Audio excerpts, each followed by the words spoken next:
All right, guys, in this video, we're going to take a look at the vocal comp and my process here. It was a little bit different for Arthur because, man, he's busy. He's a youth pastor, worship leader, full-time at a church, and I don't know if any of you guys know anybody in ministry, but it's a full-time gig, and his time is very limited, so shame on me. I really wanted to. I tried to schedule it for us to do a vocal coaching session where we take the lyrics and we're not recording, but we just work through syllables and phrasing and performance and all of that. We didn't get that for Arthur's project here. This is meant to be more of a fun track to do for him to kind of give the kids in his youth, to just give it away, and you know, for people who want him to come lead worship.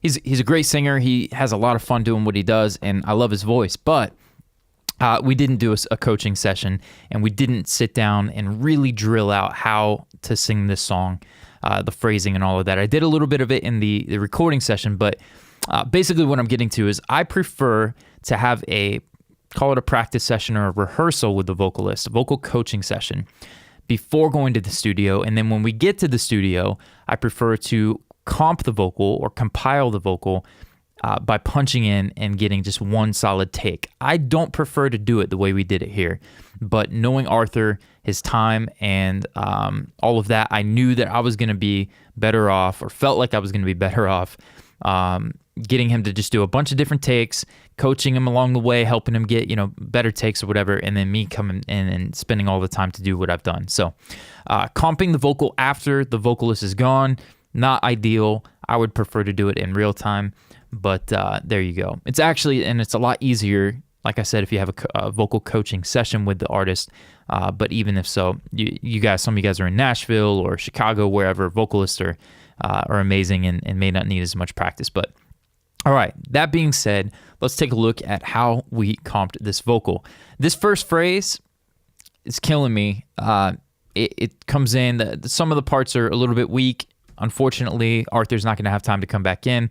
I think right now he's even at youth camp. My kids are with him at youth camp in the middle of summer having a blast. So it's not something that's going to happen for this project. I would typically try to schedule a second session if it was a paying client where they were trying to come in and really get this record released and go into iTunes and making CDs and all that kind of stuff. I would really try to get them in for a second vocal session to correct some phrases, but we're going to make do with what we have. Basically, again, don't overthink this. All I'm doing for this vocal comp is I'm going through all the different takes. Let's come out here, you'll see. And I'm just trying to compile the vocal. I'm taking the best stuff, making sure it works with each other, the different phrases, make sure they work with each other, and publishing them up to one main vocal track.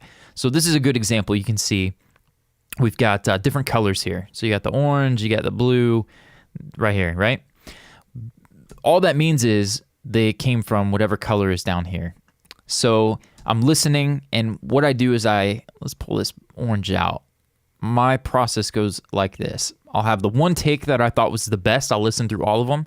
I'll pick the take that I felt like it was the best overall take, and then I'll listen. I'm at war with all these lies. I need you, Lord. Without you, I can't survive. So for me, I can't remember what I just did, but the way he came in there, it's kind of like he's freaking out a bit. That to me needs to be taken care of, and so at that point, I would go down here and I would start looking for something to replace it. Let's give a quick look and see. For you guys on Pro Tools, I'll share a couple of the keyboard shortcuts. You guys may already be comping wizards, but I like to use the P and the semicolon key and go up and down. And then if you hold shift, you can tab to transient, and you can select as long as, tab to transient is selected up here in the top, this guy right there. So if that's selected, you can use the L and the apostrophe quotation keys here, parentheses, whatever, to go left and right, just like you would use a tab key or shift tab. As I spaz, and there we go. Okay, so that out of the way, basically what I would do is I would come out here. So I'm holding on. I like to go phrase by phrase. I don't like to just replace one word. If I can get away with it, I like to go find the better phrase and not just replace one word. I do replace single words, but only when I have to. So I'm going to come down here and I'm going to listen by hitting solo, Shift S on the Mac, Shift S on PC as well, but in Pro Tools. I'm holding on. And I'm just gonna go down, so semicolon. So you got here P to go up, semicolon to go down, Shift S. I'm holding on. That was pretty good right there, so I'll take note, the pink or the number, 06. I'm holding on.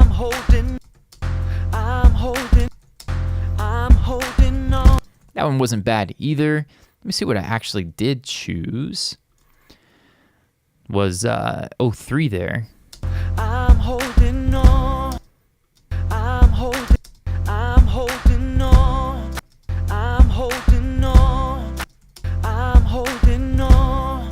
They're pretty close. I would say the excuse me, from this take is better. Let's try that one more time. So here's what we originally comped. I'm holding on. Here's the... I'm holding on. I'm holding on. I'm holding on.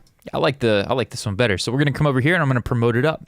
Simple as that. Now, because we've got some garbage in between the different phrases that doesn't work, doesn't fit, I'm gonna come in here with the trim tool. If you're not using the smart tool, man, I highly recommend trying to get used to it.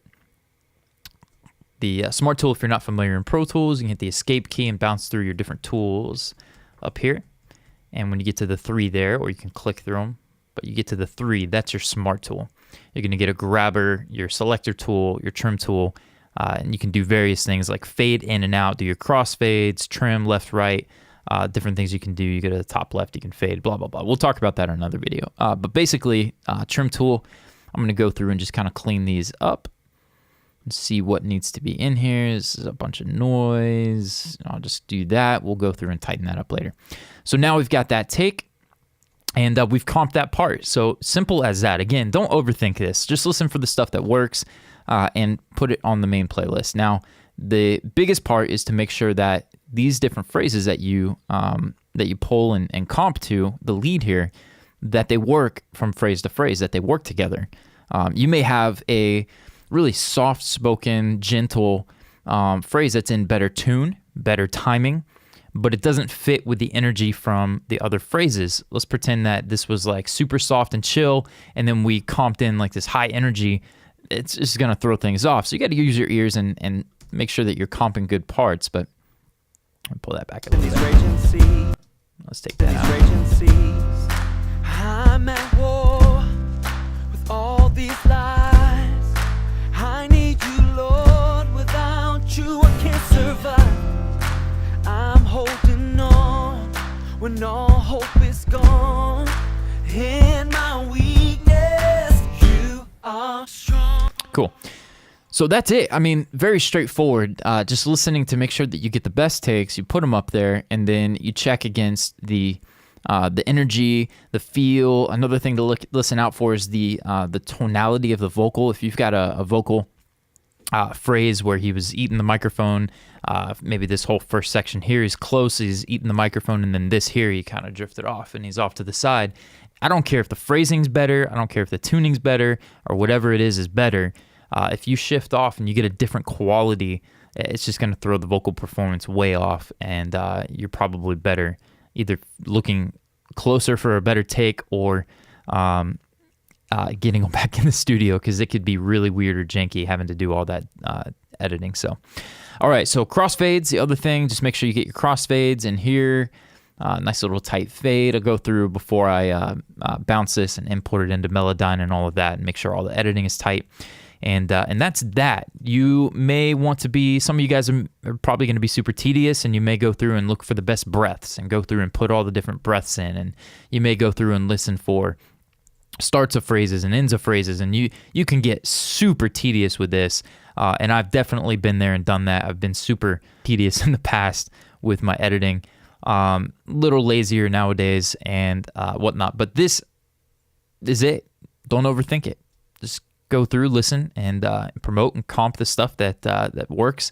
Make sure it works together as a whole phrase, and that's that. So I hope that you, again, it brings you value, that you can see that process and have an idea of what to listen out for. We're going to go ahead and move into the next video, more on editing vocals in the next video.